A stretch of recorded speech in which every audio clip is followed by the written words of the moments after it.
Alors, dis-moi, l'air du temps à Bruxelles, il paraît que ça pulse, c'est moderne, on mange, accord mes vins en permanence. C'est quoi moderne? Ben justement, c'est quoi moderne? C'est une grande question. Ça. Mais donc l'air du temps, c'est à Bruxelles, enfin, au sud de Bruxelles.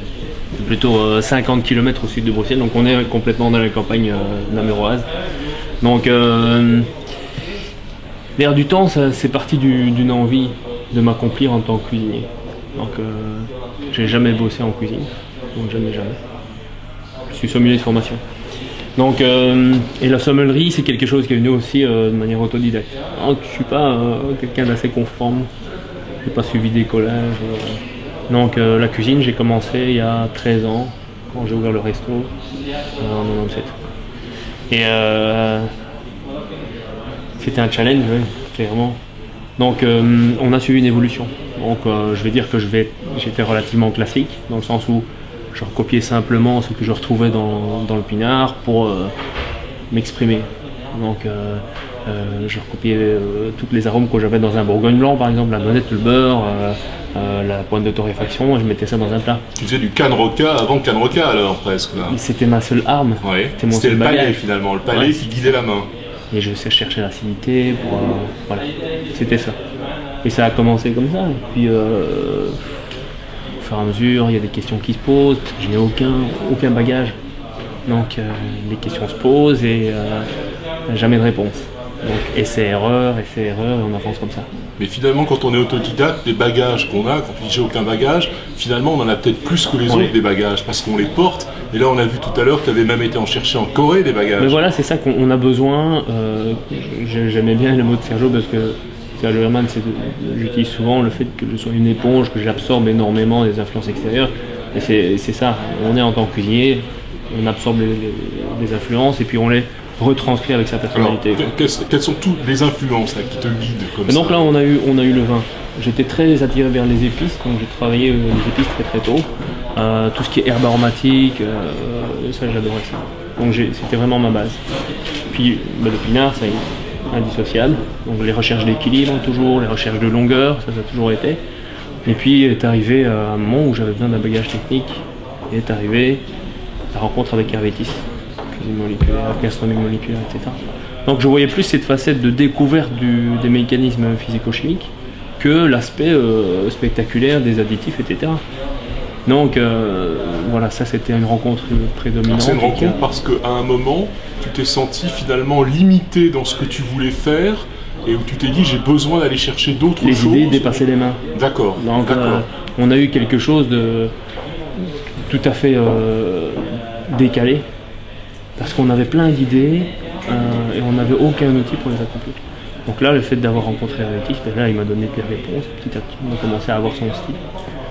Qu'on a catalogué très technique, mais qui était finalement au service du produit, quoi. Oui. Donc ça c'est toujours le langage du cuisinier, le produit, ça c'est clair, mais c'est pas un truc médiatique, c'est le produit pour le mettre en avant, pour avoir un plaisir.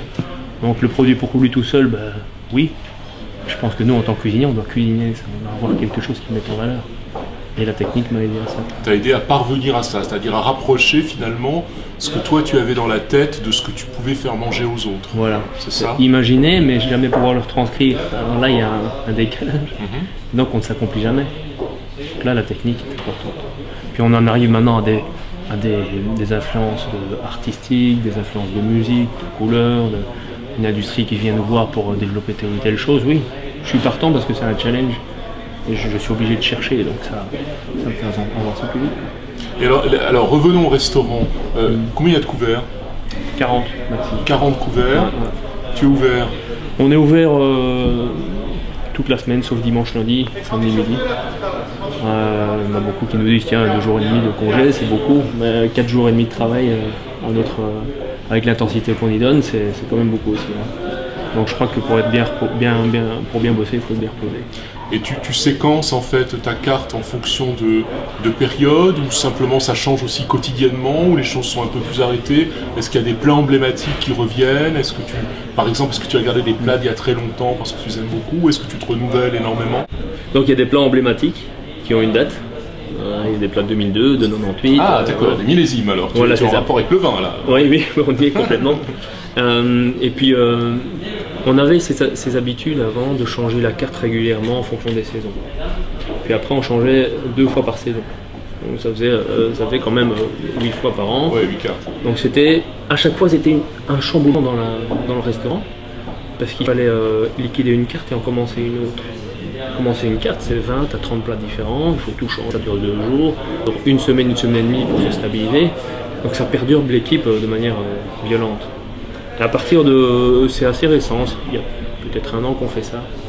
On travaille sur un plat toute une semaine, et il apparaît la semaine suivante, il y en a un qui sort. Et chaque semaine, il y a un nouveau plat qui rentre. D'accord. Donc ça nous permet d'être beaucoup plus fluide, de rentrer dans un schéma plus humain aussi. Hein. On n'est pas une équipe bouleversée, ça ne donne jamais vraiment le maximum de lui-même. Donc là, on a un schéma relativement social aussi, et un schéma création qui est en perpétuel mouvement. Alors, sur les plats qui rentrent et qui sortent, alors il y en a un qui vient de rentrer, il est peut-être rentré déjà depuis quelques temps, mais nous on l'a découvert ce matin, c'est le kimchi. Il va rentrer jeudi. Jeudi. Alors kimchi, on a vu la démo, Ouais. je pense qu'on a vu, certains verront les images, mais qu'est-ce que, alors au sens de ça, parce que finalement celui-là il a l'air faire un peu la quintessence de tout ce que tu recherchais, c'est-à-dire tes bagages d'ailleurs, tes racines, ton éponge et en même temps la technique. Oui, c'est vrai que ça synthétise bien. Le kimchi, c'était une recherche de... C'est un peu... À un moment donné dans sa vie, on est un peu déraciné. Donc c'est mon cas. Et j'ai besoin de me retrouver par rapport à quelque chose. Donc on a tous besoin de savoir d'où on vient. Et là, c'était un retour aux racines sans non plus renier ma terre d'adoption. Donc là, je suis enraciné. Maintenant, je suis enraciné en Belgique. Mais dans mon sang coule du sang coréen. Et donc je voulais avoir ce rapport avec ça. Et comment est-ce qu'un Coréen adopté peut assimiler cette culture qui l'aborde comme ça, qui le frappe de plein fouet. Donc 4 jours en Corée, ça a été quelque chose de... limite, j'ai reçu des claques tout le temps. Donc, mais c'est une façon pour moi de retranscrire, d'interpréter ce que j'ai vu. Et pour moi, le kimchi, il fallait le placer dans un environnement moderne, parce que c'est quelque chose d'hyper traditionnel, et qui est resté figé. On a une impression qu'il est resté figé. C'est quelque chose qui bouge beaucoup. Mais dans l'aspect, c'était figé. Donc il fallait lui donner une version plus moderne, plus actuelle et plus en phase avec le pays, finalement, qui est un pays qui bouge énormément, qui en 50 ans a évolué de manière phénoménale. Donc pour moi, c'est une retranscription de tout ça. Oui, puis qu'un pays très moderne, on dit que la Corée c'est le Japon de l'Asie continentale en fait. Hein, dites pas à un Coréen que c'est le Japon aussi.